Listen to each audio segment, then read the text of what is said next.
자, 이번 강의는 용어 정리 네 번째 시간입니다. 원래 1시간 정도를 할애를 해서 긴 영상을 찍고 싶은데 사실 유튜브라는 채널을 지금 운영을 하다 보니 뭐 다들 안 좋아하잖아요. 다 분할해서 짧게 영상을 만들고 있습니다. 자, 기일입찰, 기간입찰이라는 용어가 나오는데 기일입찰은 지금 저희가 모두 알고 있는 경매 방식이에요. 입찰일을 딱 정해서 그날 뭐 오전 10시부터 집원마다 다른데 뭐 오전 11시부터 11시 40분 사이에 입찰 마감이 되고 그 자리에서 정리를 해서 개찰을 하는 방식입니다. 기간 입찰은 여러분 경매에서도 분명히 있었어요. 제가 경매를 하는 23년 동안 기간 입찰을 하는 법원들이 종종 있기는 했었는데 굉장히 드물었어요. 그 당시에도. 지금은 아예 없어졌습니다. 기간 입찰하는 걸 못 보고 이 기간 입찰은 온비디에서 진행하는 한국자산관리공사에 진행하는 공매에서는 지금 기간 입찰 방식으로만 입찰을 하고 있습니다. 자, 이게 기간 입찰이라는 거고 여러분들 호가 경매라는 게 지금 용어에 나오는데 호가는 뭐냐면 예전에 국법 중에서도 2002년도에 저희가 민사집행법을 제정하면서 그걸 분기점으로 해서 민사집행법이 제정된 이후에 경매 개시 결정이 있으면 시법사건, 그 이전에 경매를 신청했으면 구법사건은 아니었었는데 제가 23년 전에 경매 처음에 할 때도 구법사건과 신법사건이 혼재를 했었는데 그때도 사실은 구법도 기일입찰제였어요.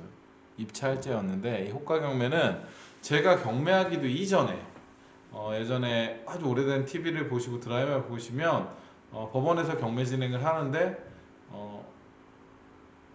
과일시장이나 수산시장에서 모자 쓰고 하는 것처럼 손을 들고 얼마요? 얼마요? 더 위로 뭐 미술품이라든가 여러분들 하는 경매 방식 많이 보셨죠? 영화에서 그런 방식을 취하고 있는 게 호가 경매입니다. 지금 이 호가 경매는 어디에 남아 있냐면 유체동산 경매에 남아서 호가 경매로 아직도 진행을 하고 있습니다.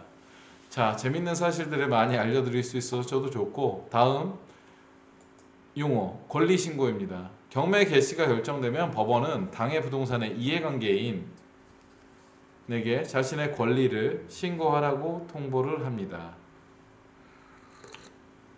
뭐 별로 아시고 싶지는 않으실지 모르겠으나 제가 사실 3월 초에 심근경색이 와서 지금 다이어트도 강제로 해야 되고 몸이 그닥 뭐 컨디션이 완벽하지 않아서 혈관에 좋은 국화차도 좀 마셔야 되고 해서 영상 찍고 강의하면서 차를 마시는 부분에 대해서는 미리 양해 말씀을 구합니다.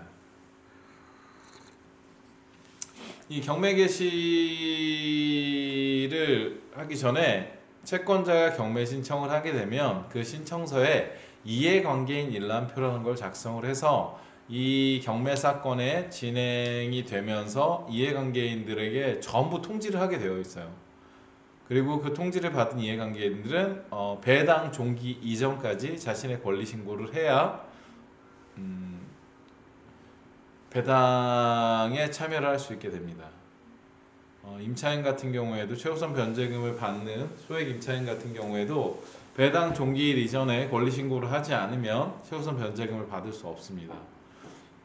그렇게 되면 권리 신고를 못해서 전부 날아가는 게 아닌가요? 라는 말씀을 하실 텐데 법에 정해진 대로 FM대로 말씀을 드리면 이제 보증금에 대해서 임대인에게 반환 청구를 할 수 있겠죠. 근데 현실적으로 보면 판결문을 여러분들이 득한다고 해서 돈을 받을 수 있는 건 아니에요. 국가에서 여러분들에게 돈을 내주는 게 아니고 돈을 받을 상대인 채무자의 재산을 압류를 하던 여러분들이 집행 절차에 따라서 채권을 회수를 해야 되는데 현실적으로 좀 불가능하다고 말씀을 드릴게요. 일단은 뭐 씁쓸한 내용이긴 한데 다음 용어 설명해 드릴게요. 방금 전에도 말씀을 드렸지만 이 배당 요구 종기일이라는 게 존재를 합니다. 아무 때고 권리 신고를 하면 되는 게 아니라 이 배당 종기일, 법원에서 정해준 배당 요구 종기일 이전에 권리 신고를 하셔야 됩니다. 그리고 밑에 두 번째 보면 다만 경매 개시 결정 등기일 전에 등기부상에 등재된 권리자, 전세권, 저당권, 압류 등 임차권 등기를 필요한 임차인이 배당 요구 신청을 하지 않는 경우 그들의 배당금은 법원에 보관이 된다라고 나오죠. 외부의 공시라는 부분인데 등기부 등본을 통해서 이 경매가 진행을 되고 있을 때도 제3자가 봤을 때 이 사람들이 권리관계가 명확하게 보이는 사람들은 배당을 하지 않아도 배당을 받을 수 있다라고 설명을 하는 겁니다. 조금 더 법리적인 부분에 대해서 이해를 하시면 이해하시기가 좀 더 편해지실 텐데 아직은 여러분들이 경린이 그리고 법린이기 때문에 조금 더 시간을 많이 할애하시고 영상 많이 보시고 하나하나 조금 더 모르시는 부분은 저한테 개인적으로 질문을 좀 해주시면 좀 많이 성장하실 수 있을 거라고 생각합니다. 다음 용어 볼게요. 자, 이제 되게 난감한데 이 신매각 매각을 실시했으나 입찰 당일에 매수 신고인 입찰한 사람이 없으면 유찰이 되거나 매수 신고인이 있었지만 매각 불허가 또는 매각허가 취소의 사유로 다시 경매를 실시하는 걸 신매각이라고 합니다. 보통 경매 같은 경우에는 거의 딱 한 달에 맞춰서 변경이 나지 않으며 진행을 하게 됩니다. 이거를 신매각이라고 하고요. 신매각은 보증금이 당연히 최저 입찰가의 10%겠죠. 왜 이 말씀을 드리냐면 지금 말씀드리는 재매각과는 달라서 그렇습니다. 매수 신고인이 정해졌으나 낙찰 잔금을 납부하지 않아서 다시 경매를 실시하면 최저 매각 금액은 좀 전에 낙찰자가 생겼을 때와 동일하지만 입찰 보증금은 법원에 따라 다릅니다. 최저 매각 가격의 20%에서 30%로 높아집니다. 가끔은 재매각인 경우에도 전라도 어느 집 앞 같은 경우에는 10%만 예납을 하고 보증금, 입찰 보증금을 예납한 상태에서 경매 진행을 하기도 합니다. 그래서 여러분들이 이 부분에 대해서는 유료 사이트를 보시면 잘 정리가 돼서 보증금 얼마 넣으라고 나오니까 그래도 의심쩍다 하시면 해당 재판부, 해당 경매계에 전화를 하셔서 확인을 다시 하시면 됩니다. 다만 재경매기일이 지정됐더라도 종전 매수신고인이 재마감기일 3일 전까지 낙찰 잔금을 납부하는 경우 매수신고인은 소유권을 취득하고 재매각 절차는 취소된다라고 나오죠. 자, 이제 많이 봤습니다. 용어를 많이 이제 정리를 했고 조금만 더 하면 끝납니다. 영상 4개로 다 정리를 지금 하고 싶은데 중복 경매라는 건 다수의 채권자 중 한 사람이 경매 신청을 했어요. 근데 어떤 경우가 가끔 생기냐면 나중에 등기를 좀 보면서 설명을 해드리면 좋은데 대전제라고 했죠. 최우선 1순위 채권자가 아닌 채권자가 경매를 신청하게 되는 경우엔 무잉여에 의한 취하 아니라 그랬죠. 무잉여에 의한 취소가 되는 경우가 남아 있습니다. 그렇지 않더라도 취소가 되지 않아도 다른 채권자 역시 새로운 경매 사건 번호를 부여받고 경매 신청이 가능합니다. 그래서 여러 개의 사건 번호가 부여돼서 경매가 진행이 되는데 이런 경우에는 병합이라고 해서 사건 번호를 하나로 통일을 해서 경매 진행을 쭉 하게 됩니다. 이게 중복 경매고, 자, 차순위 매수 신고라는 건 뭐냐면 2등도 내가 낙찰을 받았으니 낙찰은 받지 못했지만 아쉬워서 2등 신고를 하는 걸 차순위 매수 신고라고 합니다. 근데 이제 차순위 매수 신고에 전제가 있어요.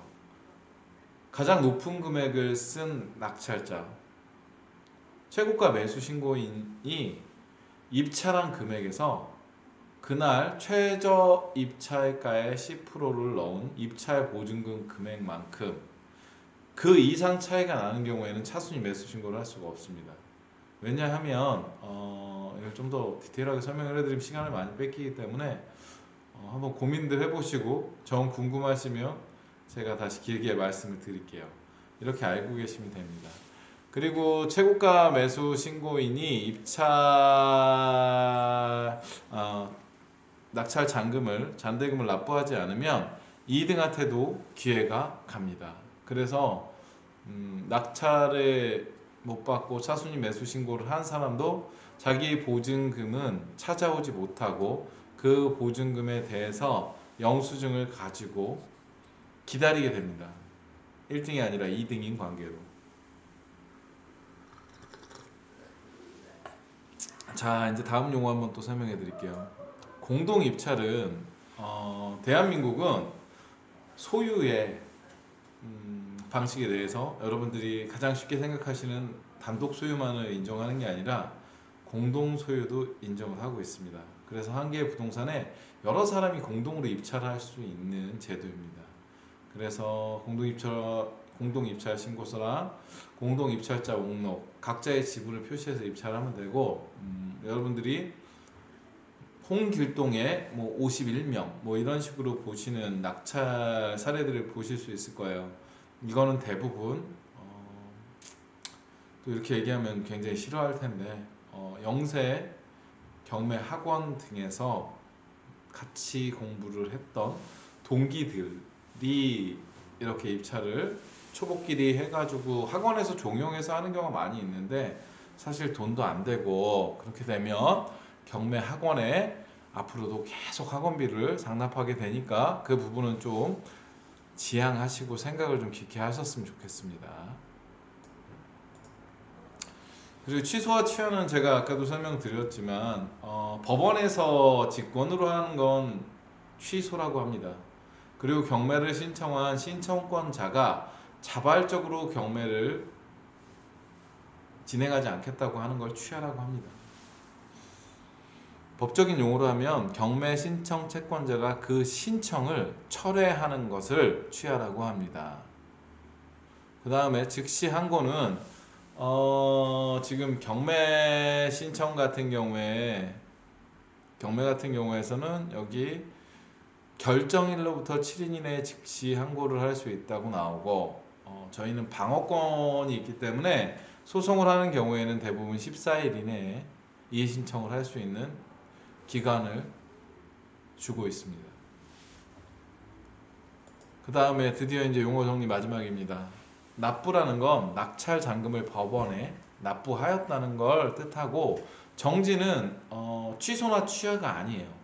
경매를 일시적으로 정지한다는 뜻이고, 허가라는 건 낙찰을 받고 최고가 매수인이 된 경우에 일주일 후에 매각의 허가나 불허가를 따지는데, 여기 두 개 같이 나오죠. 매각 허가나 불허가에 대해서 따지게 되는데, 그게 낙찰받고 정확히 일주일 후에 매각 허가 기일에 이루어집니다. 가끔 내가 잘못 낙찰받아서 매각을 불허가 돼야 내가 보증금을 돌려받고 살아나는 경우에 매각 불허가 신청이라는 것도 있고, 매각 허가가 떨어진 이후에는 매각 허가 결정 취소 신청이라는 구제 방법이 있으니까 알아두시고, 혹여 이런 일이 생기셨을 때 빨리 생각해내셔서 방법을 모색하시는 게 좋습니다. 변경이라는 건 정해진 입찰 기일이 있었는데 모종의 사유로 인해서 그날 입찰을 실시하지 않고 다른 날을 정하겠다는 뜻입니다. 자, 그래서 경매에서 사용하는 가장 기본적인 기초적인 용어 정리를 4개의 강의를 만들어서 여러분한테 설명을 해드렸습니다. 앞으로는 좀 더 디테일하고 어렵고 깊이 들어가는 강의를 좀 만들어서 올려드리고 싶은데 싫어할 거예요.